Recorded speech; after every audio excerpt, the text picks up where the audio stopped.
Yoya narkafuni nageenyi waaqa isiniif haa baay'atu. Maatini miseensa itubii ijaarsa dhuunfaa akkam jirtu nagaa keessanii. Tole har'ammoo akkuma barame mata duree biraatiin walitti deebinee jirra. Barumsi keenya har'ammoo barumsa guddaa, ergaa guddaa fi cimina guddaa nuuf dabarsuudha jechuudha. Barumsi keenya har'aa waa'ee seenaa Piroofeesaraa tokkoo fi barataa tokkooti kan wajjin ilaallu. Guyyaa tokko dargaggeessi barataa yuunivarsiitii tokko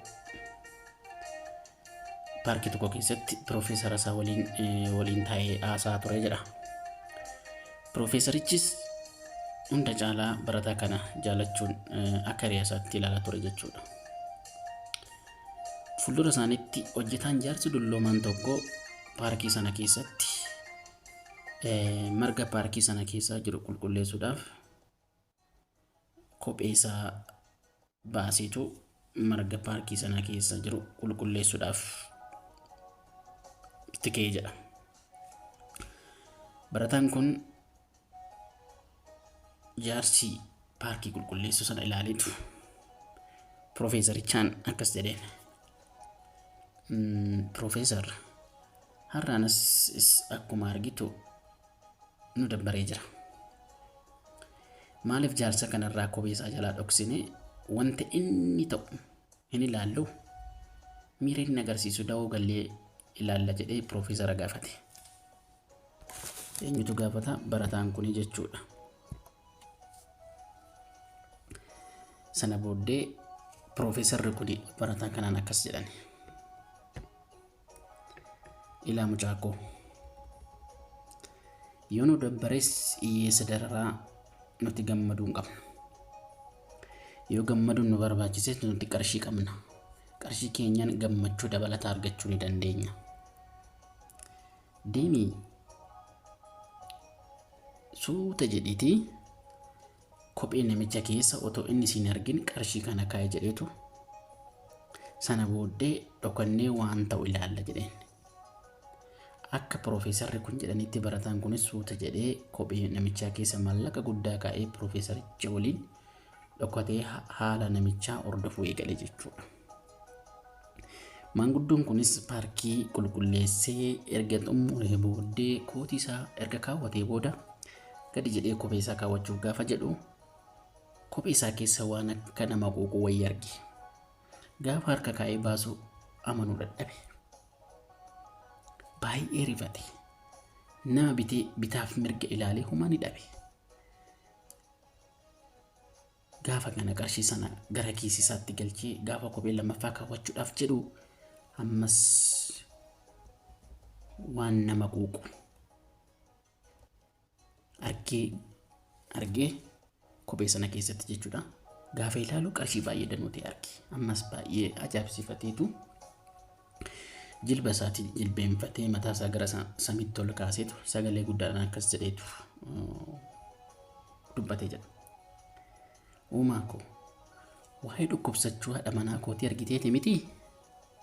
Si malee namni ishee gargaaru akka hin jirre beekteeti miti? Ijoollee koo buddeena dhabuu isaanii argiteeti miti?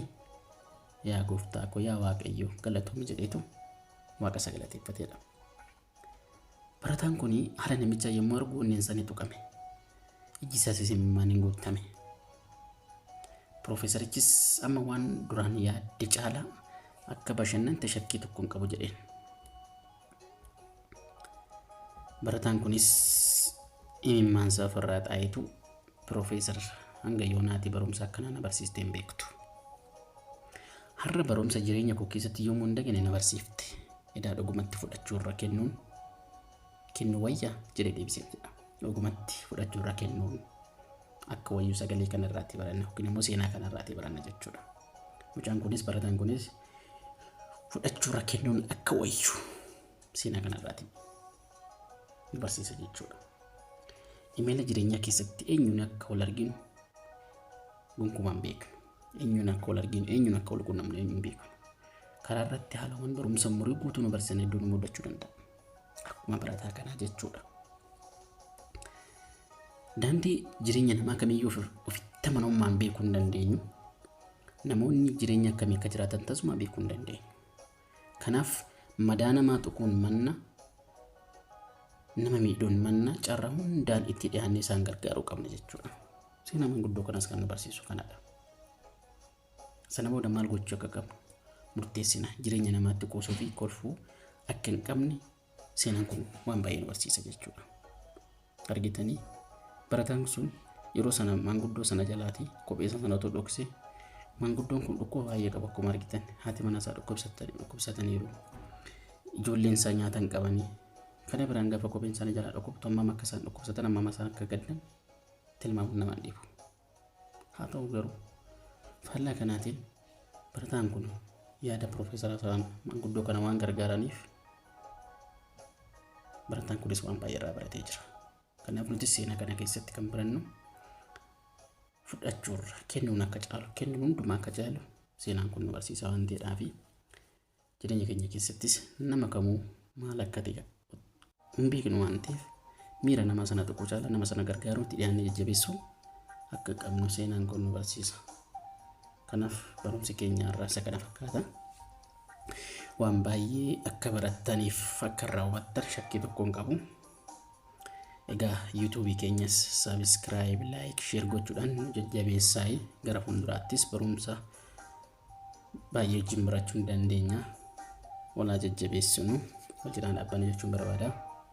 Yeroo gaarii qabaadhaa. Turtii gaarii yeroo biraa walitti deemina.